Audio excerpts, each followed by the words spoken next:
มีน้ำเบาขาวขาวก็บ่เห็นป่านนี้เนาะที่บ้าพ่อมาชวดที่มาชวดเราที่การนอนเป็นอยู่บ้านนาเคยกินจากเป็น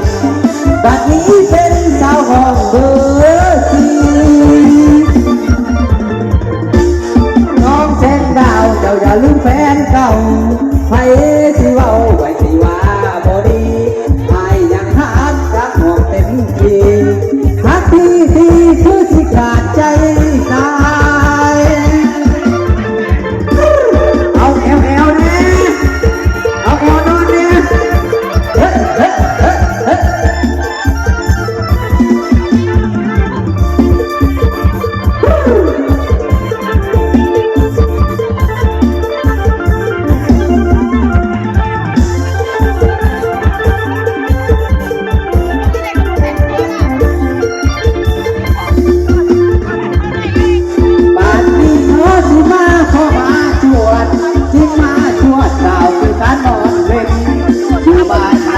เคยกินจานเอ็น